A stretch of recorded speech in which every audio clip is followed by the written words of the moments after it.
Okay, so only a few people here so far, but I'll get started with a few introductions and I'm sure more people will arrive as we get going. It's lovely to have you all here. Good morning. I can see a few hellos in the chat. Please do say hello and let us know where you are in the chat. It's great to have you all here. Welcome to this the latest in our series of webinars. This is a user webinar today, and I'll introduce our speakers in a moment.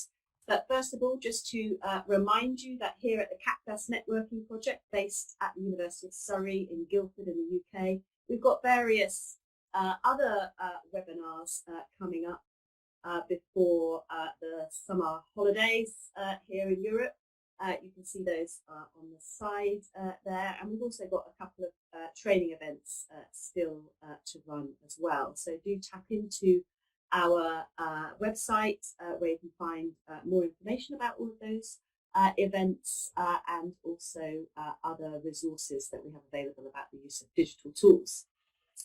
Okay, so I'm joined here today by my colleague Sarah Bullock, who will be facilitating the discussion at the end of our presentation. But let me introduce you to our speakers today. So I'd like to introduce you to two brilliant researchers who I've been working with over the last couple of years, and they're both based at the University of Hertfordshire here in the UK as well, and they're in the Health Research Methods Unit, and I'm delighted to introduce Lucy McIntosh and Dr. Janine Hawkins.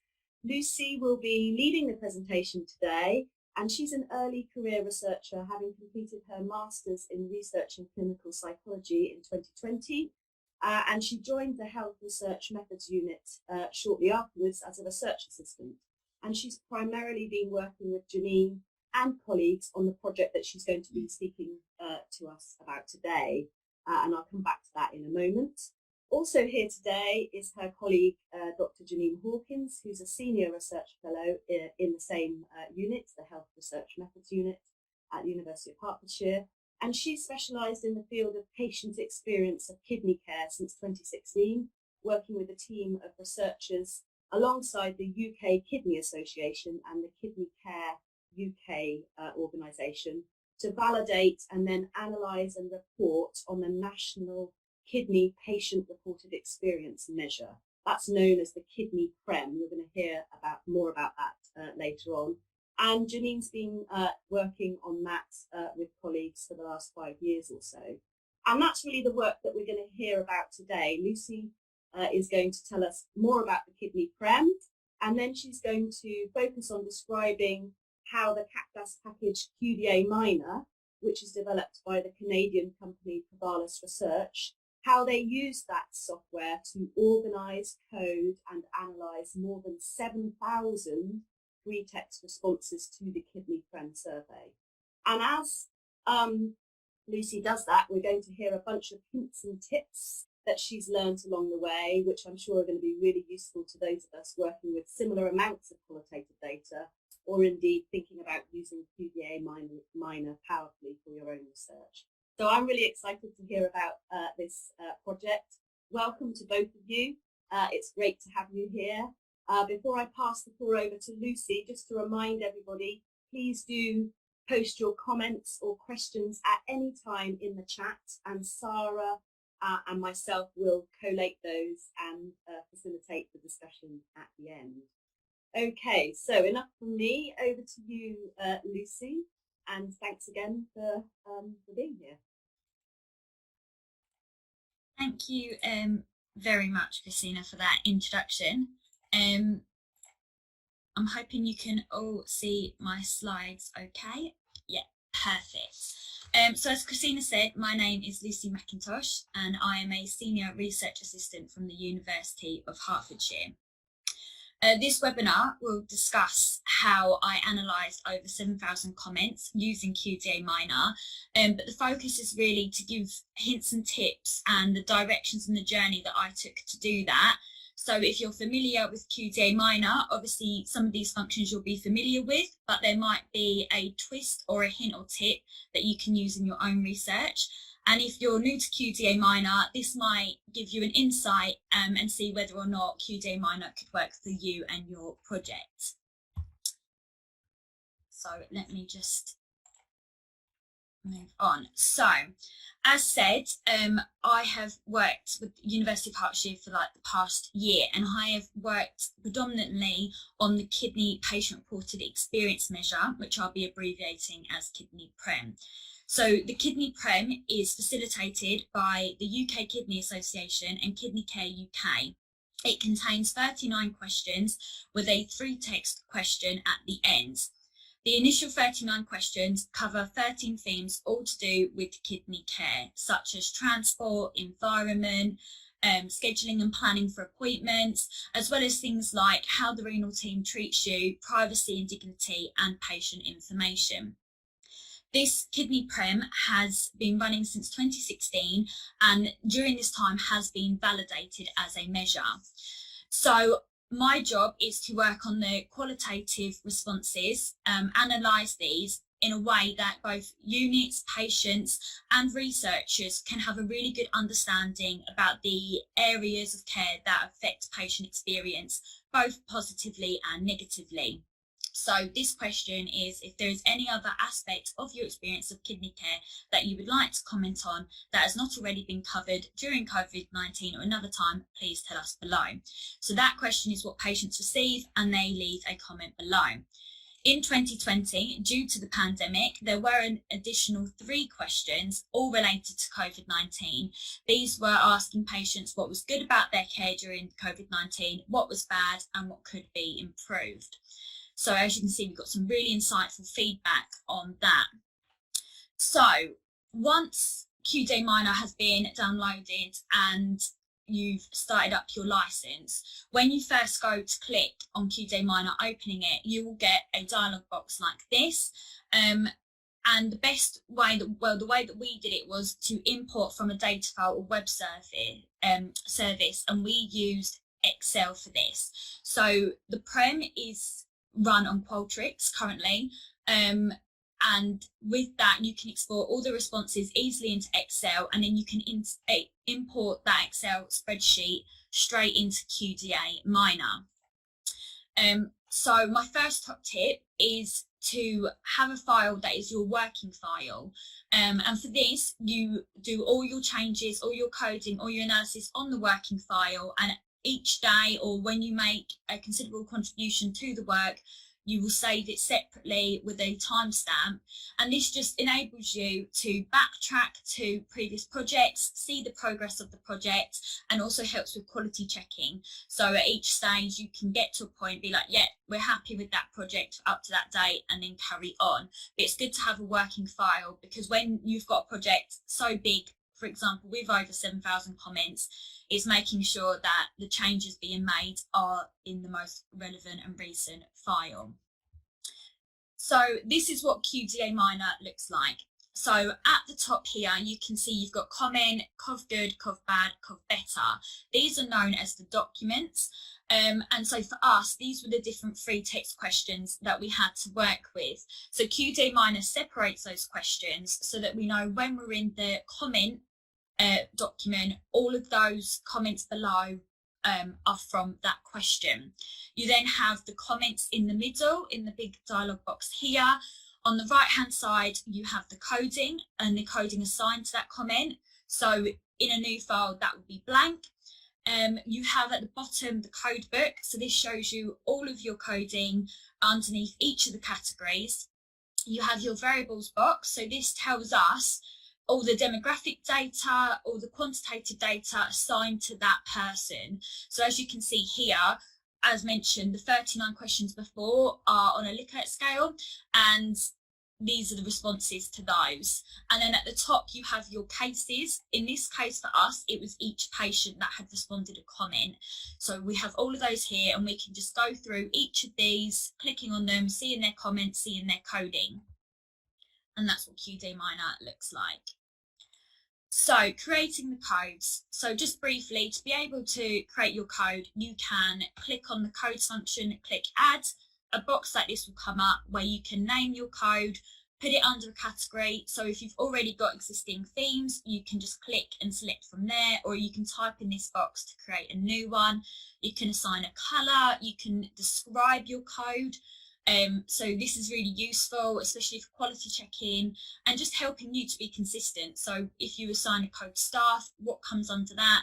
And also with that, you have your keywords. If you run a project, so for instance, the Prem runs every year, we can actually import an existing codebook into our current project. So the Prem, as already mentioned, has 13 themes. Lots of these comments come underneath these themes, and so the same codes might come up each year, and so it could be worth importing the codebook that way. So when we first got our project, we used the coding text retrieval function. So this function comes under retrieve text retrieval. In this, we selected our question we wanted to code the comments under. So for us, comment is our initial free text question, as mentioned in the first slide. We made sure that they were just the uncoded segments because our aim was to code what hasn't already been coded. And then you can type whatever you want in that box. And what QDA Miner does, it brings all the comments with that wording to the forefront for you to code. So when we first had our comments, we could see that not everybody left a comment that needed further interpretation. Some people could have left the box blank, and some people just put that there was nothing to add, everything had been covered. So we use search terms such as none, nil, no, nothing to add, nothing further, everything was covered to get all of the questions out. And from this, we got 362 hits. So by typing in the word none, we got 362 hits, which were 362 comments that contained the word none.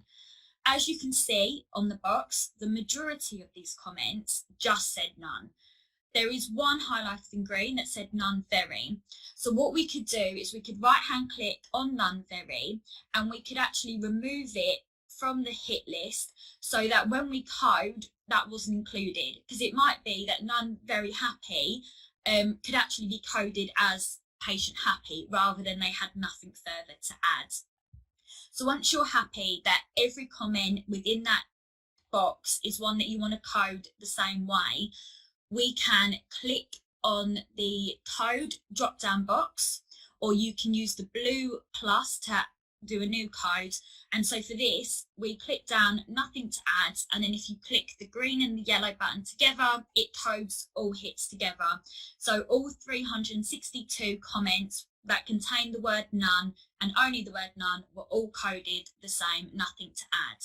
So in a big project, you can see how quickly and easily so many comments can be coded in once. So that just goes on a bit further to show you what I did. Depending on your project, there might be blank comments. Now, QDA Miner doesn't read them, and so something needs to be inputted into the comment in order for QDA Miner to read it and it to be entered into your project. So for blank comments, you could write not answered, and then you can analyse them the same way.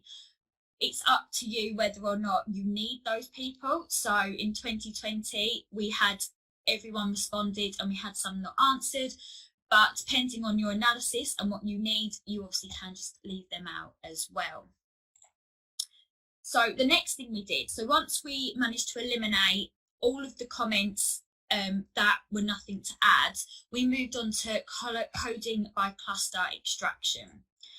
So for this, again, you do retrieve cluster extraction. You then have your search options. So you can click what question you want the comments to be in response to, whether or not you want the clusters to be in sentences or paragraphs. So what that means is for us, each comment was classed as a paragraph, but a sentence within the comment would be a sentence. So it's whether or not we wanted to be coding a sentence within a comment or the whole comment itself.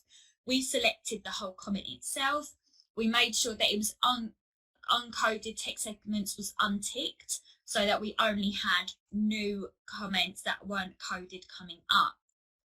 You can then also select how small you want your clusters to be. 3 is the default, and that means that each cluster will have a minimum of 3 different comments. You then can run that and have this dialog box come up.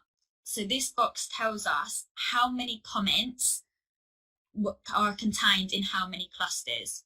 So you've got tight, medium and loose. So what that really refers to is how close they fit together.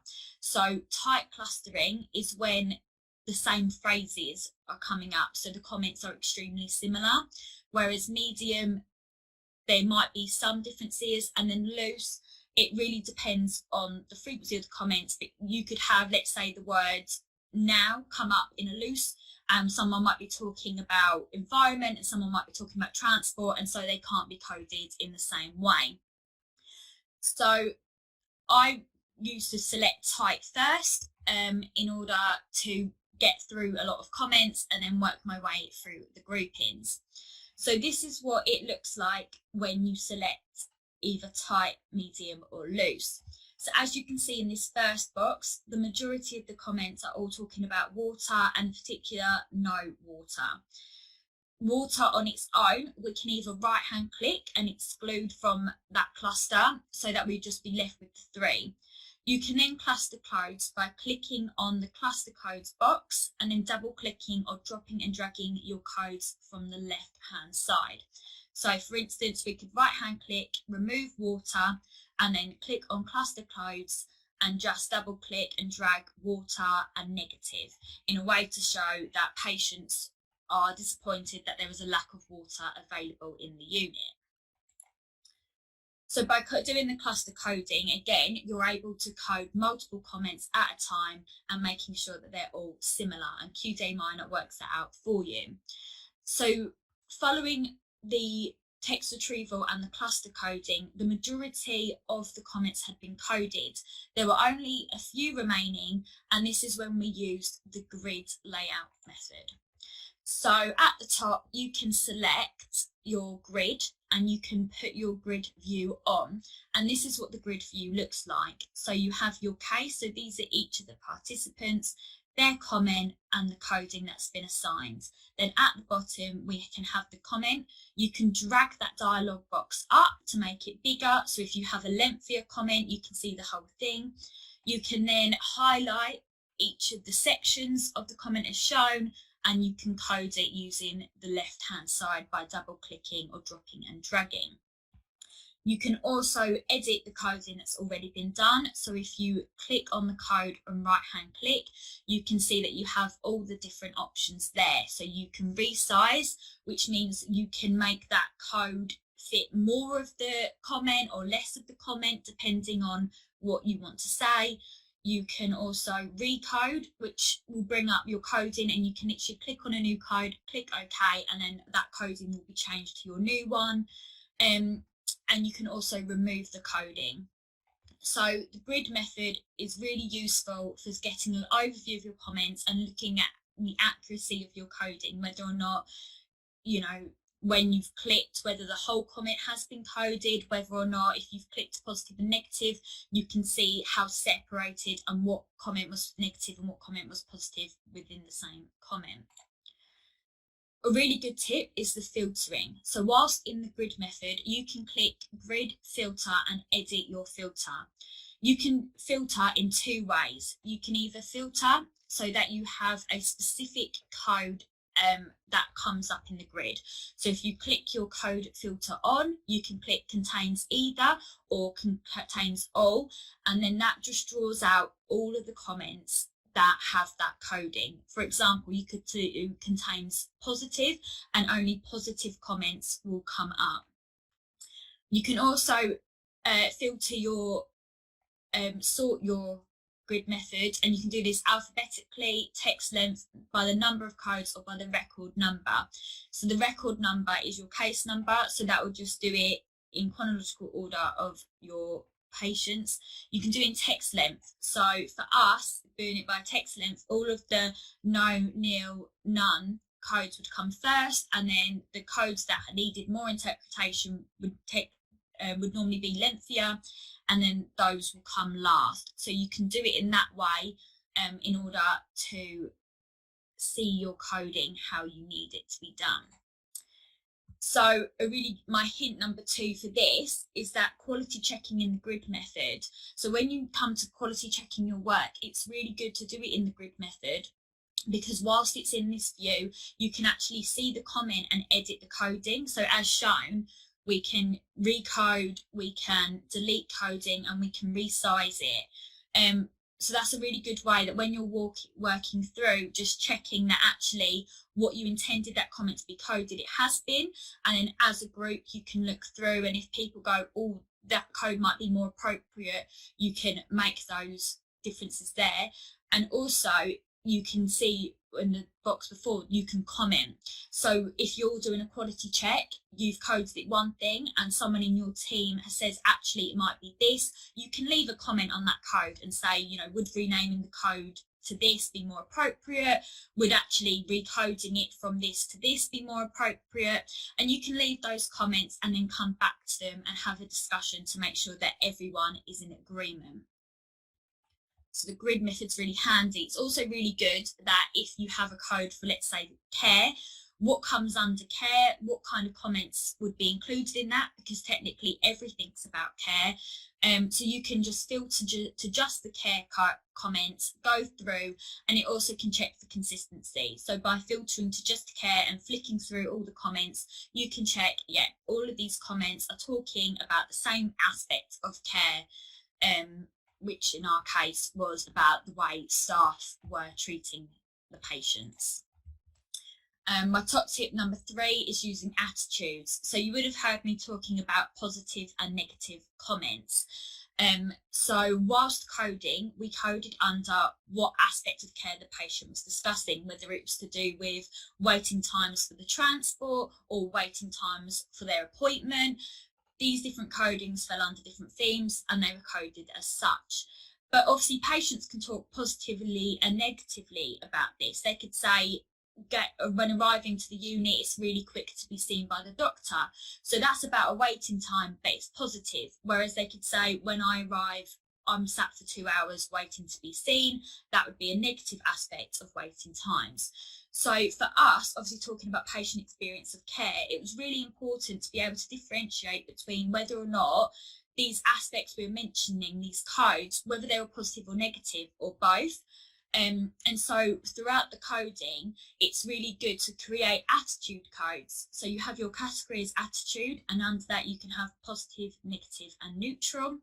And as you're coding, you can assign an attitude code as to whether that comment is positive or negative. And then that just helps us feedback what aspects of care are going well and should be continued, and what aspects of care might need a look.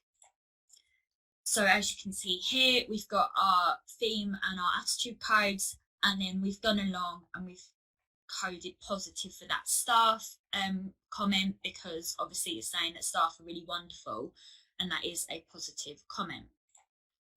And then my top tip number 4 for this is that to code all comments. So in order to have a high level output, you can right hand click on your category. So here I've selected communication, which is the theme. So I've done it at theme level, right hand clicked. I've retrieved segments. So every single comment that contains either the code communication or coordination comes up. I can then drop down or create a new code that says communication all comments, and I can hit and code it all the same. So you can see here I defined a new code, communication all comments, under the communication category. I've selected that and then I've coded all here. And that basically means that every single communication and coordination comment that comes under the communication theme has all been coded under this one code.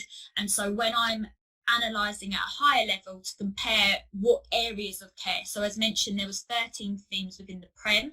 Each of these did fall out as a theme in the coding, so I did a all comments code for each of those, and then I could compare which aspects and which themes of care came up the most and which came up the least. So whether environment was commented on more than transport, or whether patient care was commented on more than emerging themes, so things that didn't actually fall into those categories.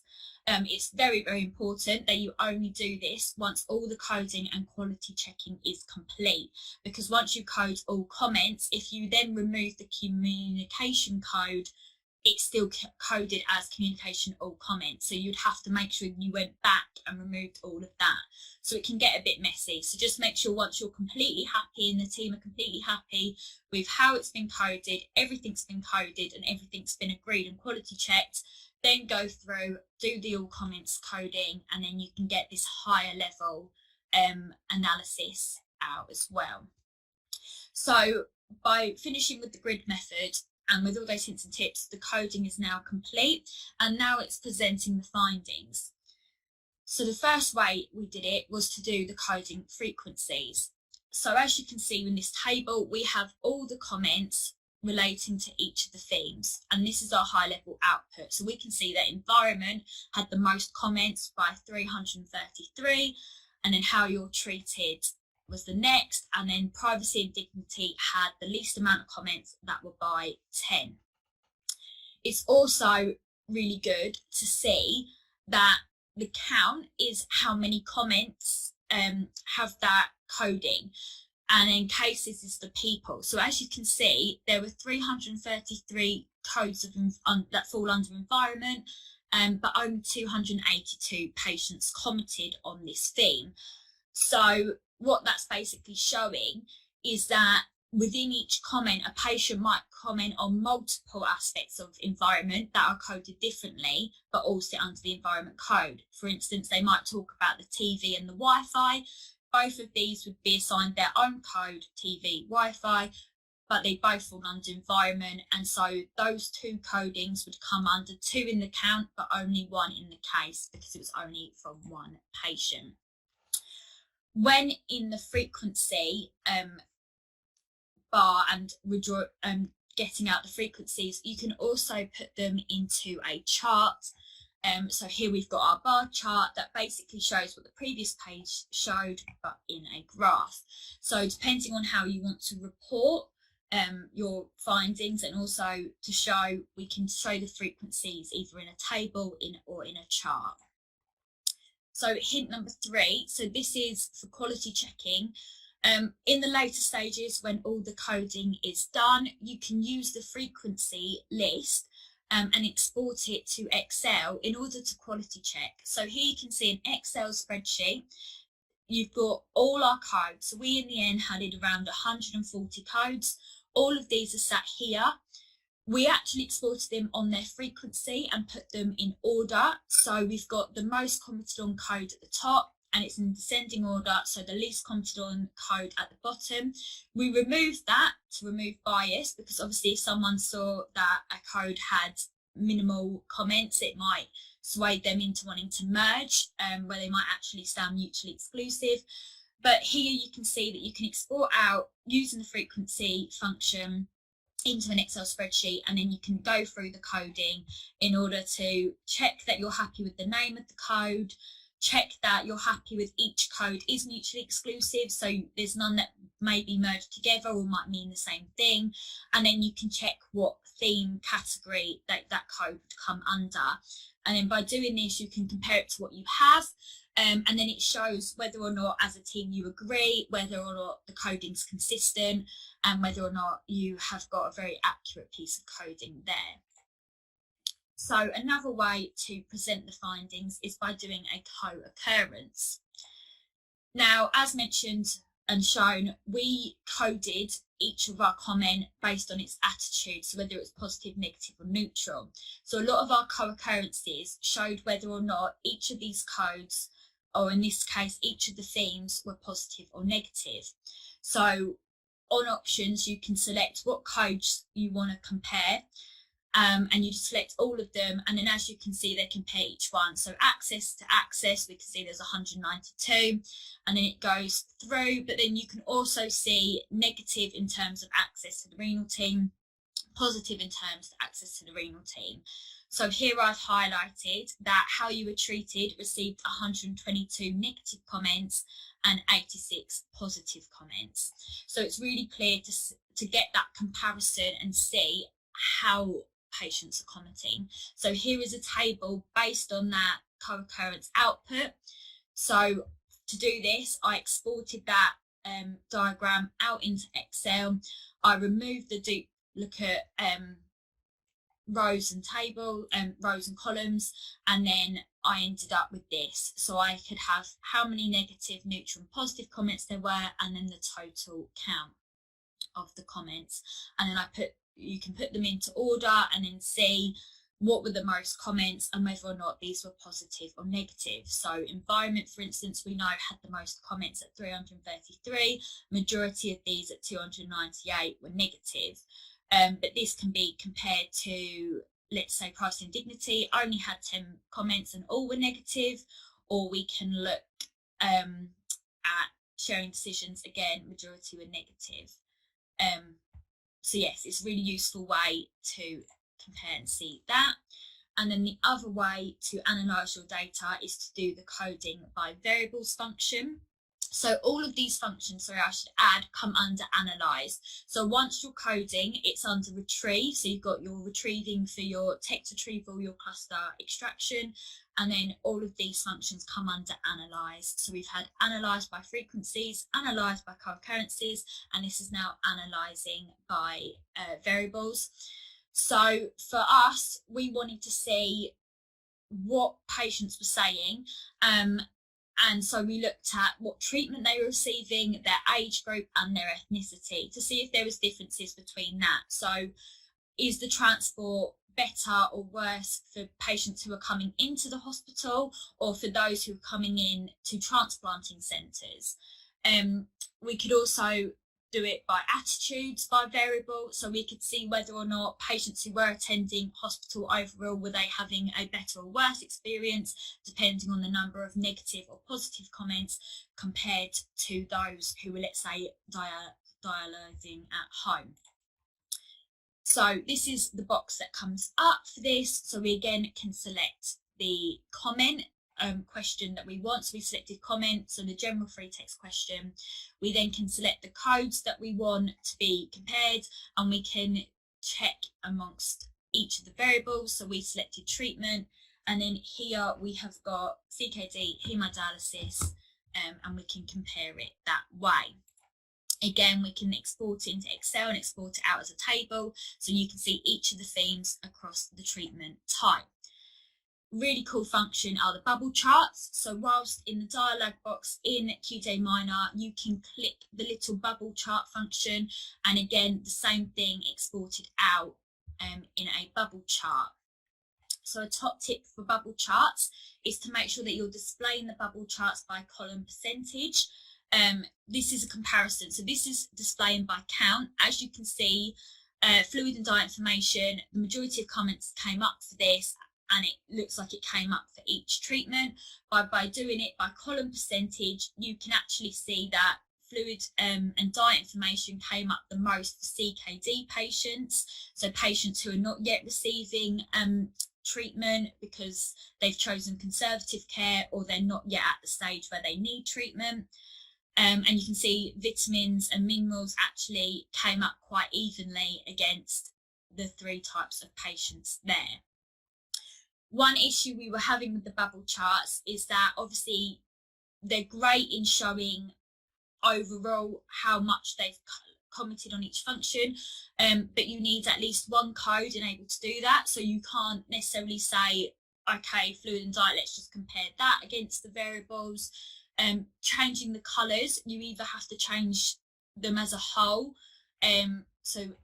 so that's all orange, so we can change it, all of that, to then be blue, or you can right hand click individually, but you can't necessarily change each of the treatments to be their own colour unless you did that manually. And also we were talking about the attitudes in the bubble charts. We can't get the breakdown, so we can see that CKD patients spoke the most about fluid and diet information, but we can't actually see whether or not this was positive or negative. Now we could export a table to go with it, but if you're trying to keep your analysis quite concise and your report concise, you would have to explain that separately. So that's just a few comments on the bubble charts.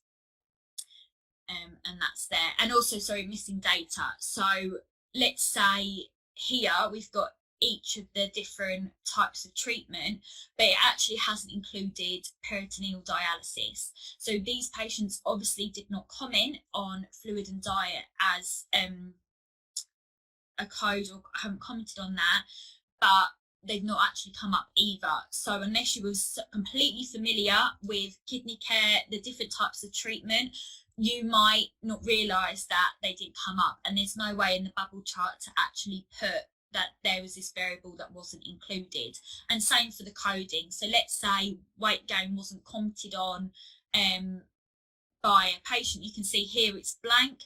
But if you were comparing, let's say, positive to negative coding, and there was only negative comments about weight gain, the positive bubble chart wouldn't have weight gain at all. And again, unless you had a good eye and could compare and see that this code wasn't included, that could go amiss as well in the comparison.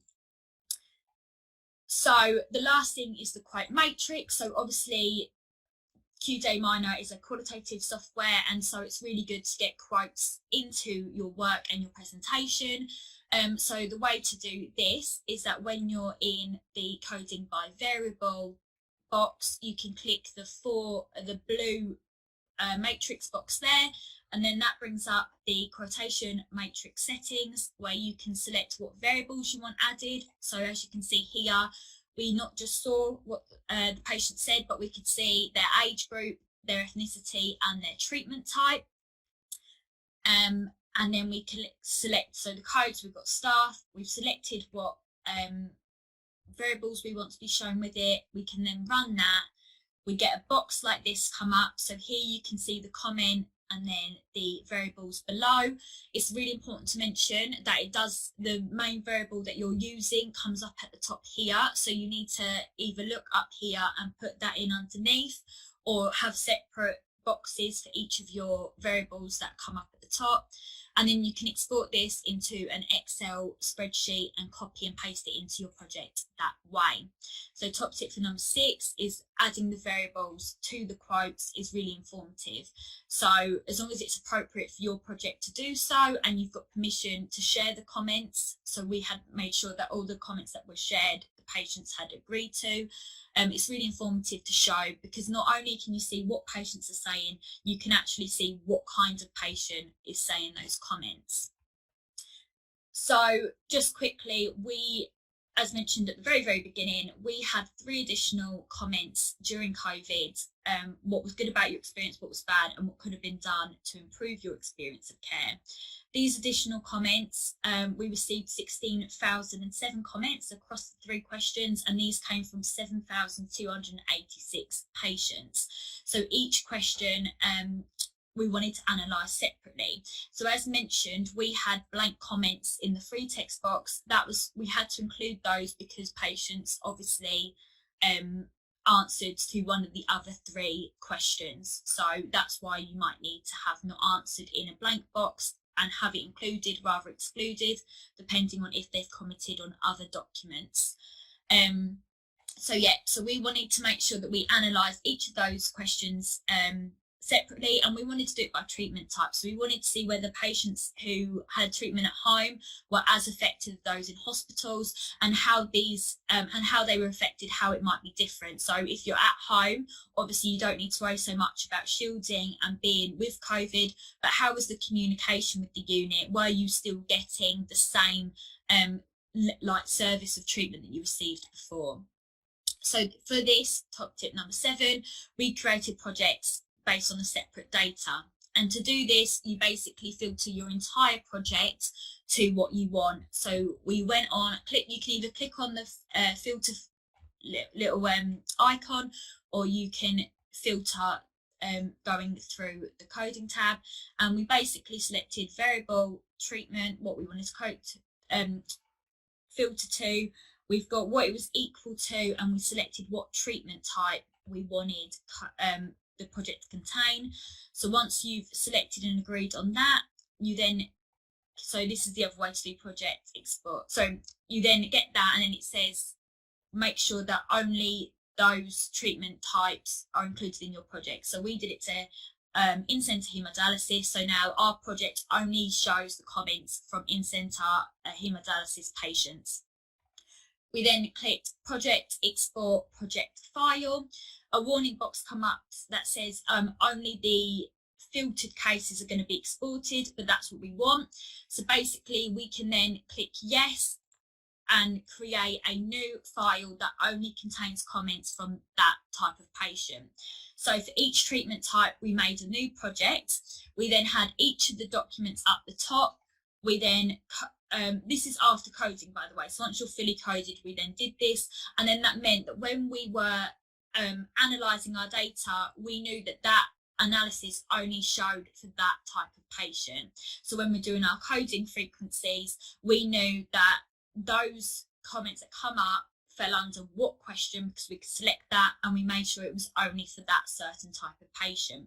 So if you've got a project like we did, that one was then over 16,000 comments based on 3 questions. Not only could we show the responses to each question, we could then also break it down. So you could do that for either age, ethnicity, we did it for treatment, but depending on your project, if you had a certain type of group within your field, so if you were, let's say, comparing ages or comparing ethnicities, you could create the projects based on those different ethnicities and make sure that you analyse it in that way. So just quickly to summarise, these are just the hints and tips that I went along. So making sure that you're saving your project as you go along with a session date, so that you can actually go to revised versions, you can see the progress being made, and you can continually complete your quality checking. Filling in blank comments with not answered. So if you have multiple documents and each case, so each person or participant or patient commented on each of those documents, you would need to, any blank ones, put in not answered so that QDA Miner can read it. You can then code by text retrieval, cluster extraction and grid method. Just to reiterate, it's really important to do all your coding before you create your separate files. So obviously before we separate the files into treatment type, all the coding was complete, and that's just to make sure that it's consistent, the same codes are being used for the same type of comments. Coding by attitude, so if you are looking at responses based on positive and negative, adding that in. So it really depends on your project and the aim of your project. So looking at patient care, you know, attitudes were an important thing to consider. Creating the all comments code for that higher output analysis, so being able to compare your themes. So when you do the frequencies, if you don't have that extra coding, you can only ever compare the frequencies of the codes rather than the themes as a whole. Presenting the data by frequencies, co-occurrence, and then variables, by variables, and then the quotes. So these are the different ways that you can draw out your data. QDA Miner have actually now introduced a word cloud feature. So for those of you who aren't doing a mixed methods and want the more qualitative approach, obviously you can use the quotes and you can use the word cloud features in order to represent your data in that way. But the frequencies are a really good way of actually being able to maybe look at re-theming and drawing out that. So they're the different ways to present your data, and then obviously separating your data into separate projects if you need to kind of make your data more concise in its area and compare it that way. So just quickly, we've got our acknowledgements there. So thank you to Dr. Christina Silva for QDAS for introducing QDA Miner and helping to start the project. UK Kidney Association and Kidney Care UK, who obviously are the affiliations of the PREM, the Kidney PREM Working Group, the Kidney Quality Improvement Programme, David Wellstead, Amanda Busby, Ken Fountain, and the rest of the team at UH who worked on the PREM and looked at the report, the 68 renal centres across the UK for accessing the patients and completing the PREM, and obviously people with kidney disease who fed back and gave the comments. And then, so thank you for listening. I've put my email address on the slide, so if you have got any comments or questions that you would like to ask, or if you have a project going on and you want to listen to anything I said again, please feel free to email me. Thank you. Thank you so much, Lucy, for a very, very thorough presentation of what was an enormous project. I was really struck by how clearly you've introduced to us the software, but also your process of the analysis. So thank you so much for how clearly you set that out. I think that would be an incredibly practical guide to somebody kind of embarking on something similar. And the top tips way of structuring what you've spoken to is just also really, really helpful. So that'll help people returning to the recording of this to kind of hone in on some of those learnings. I think it's so nice as a group of researchers, as a community, to share those sorts of things with each other. So I really like the way that you did that. Thank you, very much. I've got a couple of questions, and if anybody present has any questions to put to Lucy as well, do pop them in the chat as well. So I think one of the things I was interested in is that it's so clear from your presentation how carefully you thought through the whole process, so the sort of step by step, which is obviously really key when you've got this larger data set. And I was wondering whether you had any advice to give anybody who would be embarking on something similar as to whether there's any value in running through the whole analysis process on like a small amount of the data, so sort of a subsection of the comments, if you like, to get a sense of that process, and then reflecting on it and then rolling it out to all of the comments? Or do you feel like the tool kind of enabled you to just go ahead and do it on all of them from the get-go? Yeah, so I think, in terms of quality analysis, sometimes it might be useful to only take a section and, checking the consistency, because it'd be easier to see whether or not. But with QDA Miner, because obviously with the comments that are nothing to add, it's actually quite useful to do it on the whole project, to draw it out and the consistency in that way. So when you've got the clusters, if you were only doing it on a certain set, obviously it wouldn't include all the comments, and so things that are more closely linked together wouldn't have the opportunity to come together. So I think if you're trying to get to grips with the software, maybe focusing, solely on a little bit, but in terms of actually completing the project, I think definitely to do it on the whole thing, because that's what QDA Miner is there for. It's there to look at it through, and then when you have all of the cluster extractions done, then maybe when you're doing the grid method, looking at it slowly that way. But yeah, definitely in terms of the whole project, to look at it as one. Yeah, that's really interesting, isn't it, to think about the value added of the size of the data set. And actually, rather than hindering you, you're saying that it was richer then because of the excellent. Thank you for that reflection. I was just wondering, the attitude side of things, as you said, seems so key to the project as a whole. Did you do that bit manually then? Did you go through the comments and sort of think, okay, is this positive or is this negative, and attach it that way? Yes. So as soon as we started coding, we assigned the attitude codes. So when we were in, let's say, the cluster extraction, looking at the codes as a whole and saying whether or not they're positive or negative. So if, let's say, the comments actually fitted together quite well, but it was a mixture of people. So let's say people say the waiting times are long or the waiting times are short, they're all to do with waiting times. So that code would be assigned, but actually you could split the clusters and rearrange what fell where. So you could put all the ones that say it's long together and all the ones that say it's short together, and then you could assign the attitude codes that way. But you couldn't necessarily search for the words positive or negative because they're not really mentioned, so the text retrieval wouldn't work. And then obviously the grid method, you're looking at it. So yeah, QDA Miner hasn't really got a way of differentiating itself whether or not a comment might be perceived negative or positive. So you do have to do that manually, but you can do it whilst in the cluster extraction, as long as you are separating out and putting the same kind of attitude together in the clusters.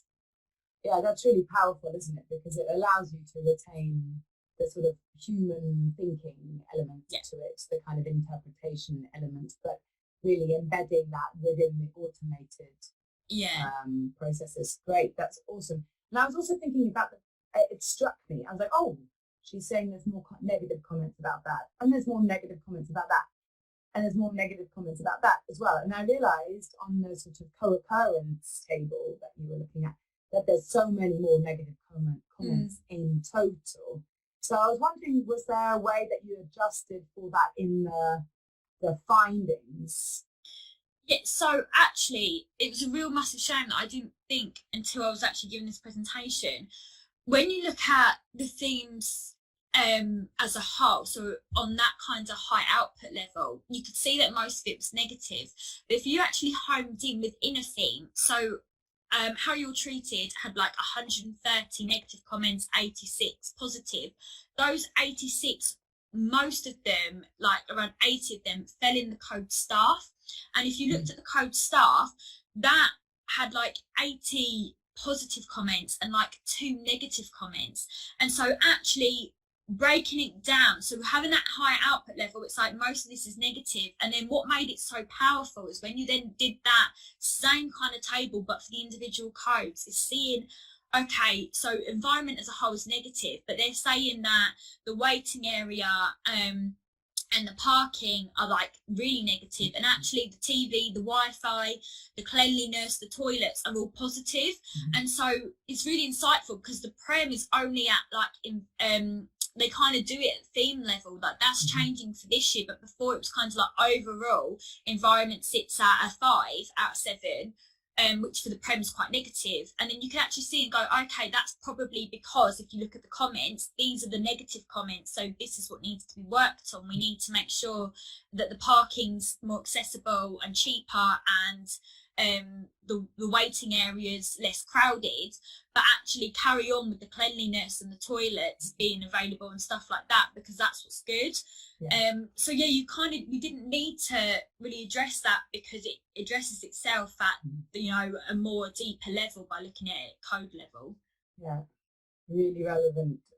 Thank you, that's great. There was a question from one of the participants who put her finger on something. How did you handle the comments that have both positive and negative aspects involved? Yeah. So when you're in the grid method and you can see a comment at the bottom, I was saying about highlighting. So let's say a comment says, the staff are really helpful and friendly, but I have to wait 2 hours to get home. That would be staff positive because it's a positive comment about staff, but then it'd be waiting times under transport would be negative. And so you highlight the one section's positive, code is positive staff, highlight the second section. Now, unfortunately, that does mess up the count a little bit. So when you are looking, you can see that, again, when you look at the cases compared to the count, there'd be an extra comment here and there. But when you're bringing out the coding and you're exporting as quotes and you're looking at it at that level, it does separate. So it does highlight for you, right, that's a positive staff comment. So it does assign them together. There's a function called case similarity as well, or coding similarity, which I didn't get the opportunity to use, but I think that would be a useful tool in seeing what's been assigned together. So you could look at staff as code and say how positive that is. So like it gives a statistic of this many of like the staff codes are also assigned positive and stuff like that. So you could compare what codes are seen together, which would be really useful. Perfect. Thank you. So exciting. I could talk for ages about it. Lots of questions. Just wondering about QDA Miner and your experience as a user as well. Is there anything that you would maybe do differently in the way that you used it if you were to do it again? Or looking back, are you feeling quite comfortable about the process? Yeah, so obviously we do this every year, so we've already working on 2021's one and used QDA Miner again for that project. With 2020, obviously the pandemic, healthcare was affected massively, and we had the 3 additional comments anyway that haven't been included this year.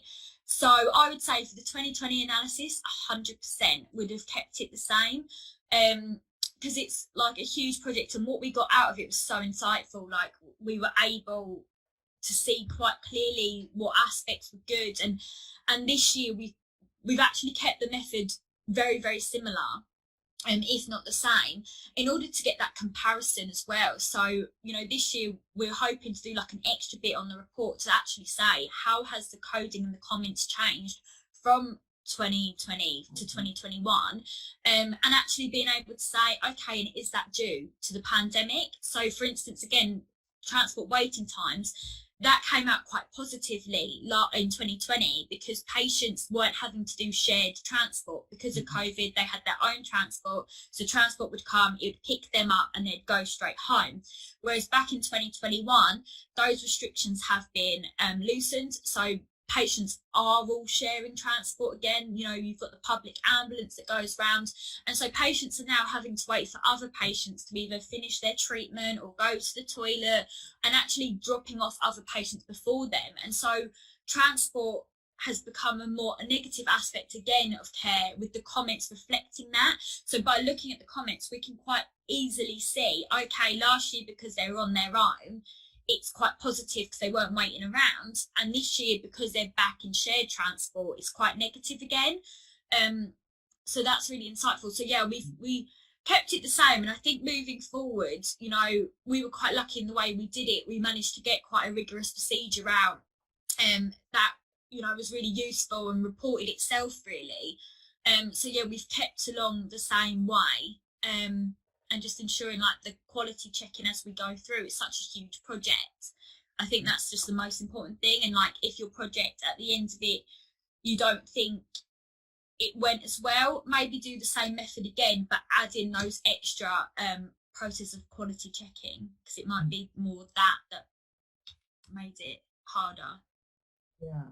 Yeah, you spoke a lot about quality checking, which is just a lovely, again, combination of the automated tools, but then also returning to the sort of sense checking of the human mind and interpretation. And so you did it at several stages of the analysis, it sounds like.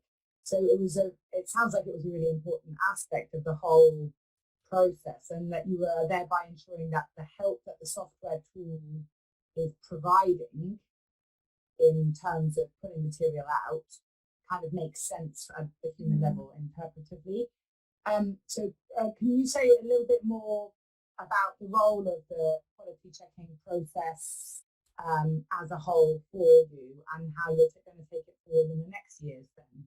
Yeah, definitely. So I think my first thing to say is, although QDA Miner does all this automated coding for you, which is really helpful, I mentioned that when you've done the text retrieval and you get the dialogue box up and it had 362 comments that all contain none, going through that, don't just assume that QDA Miner has only drawn out none.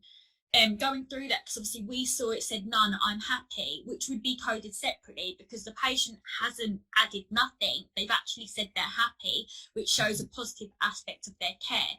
So I think that QDA Miner does a lot for you, but you are still having to flick through. It's a lot quicker than having to sit through 362 comments and code them separately, but making sure that you are checking and not just assigning the code straight away. So having that human aspect still there.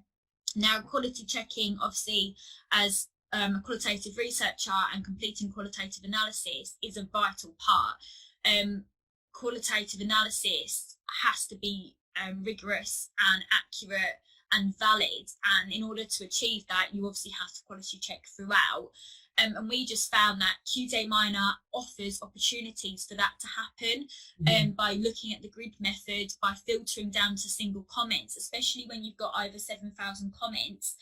It would be impossible to, have to sit and do it through just like comment by comment by comment with someone. So having the opportunity to filter down to a specific code to just get those comments, checking those. The fact that you can edit coding and leave comments on the software is great for quality and checking and completing that.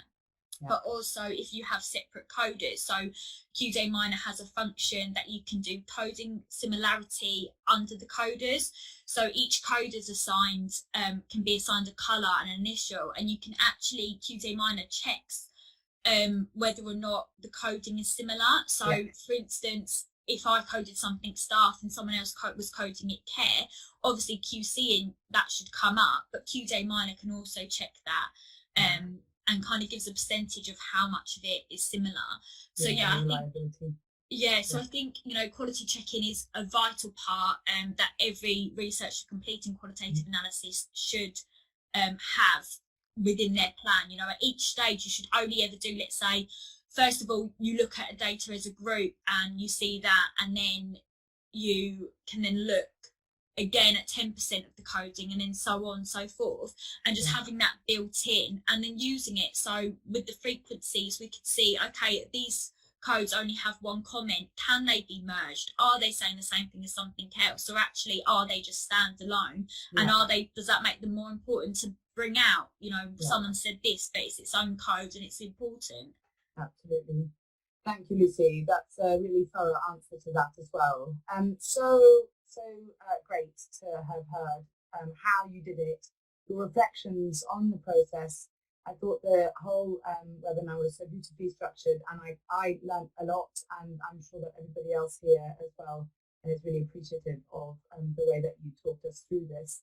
Thank you for your time today. Thanks everybody for joining us. It's been lovely to be here together this morning, and I wish you all a very, very lovely rest of your day today. Thanks to Lucy, thanks to Janine, and do come and join us for the next webinars that we have upcoming on this slide here. Keep well, everybody. Thank you, Lucy. Bye now.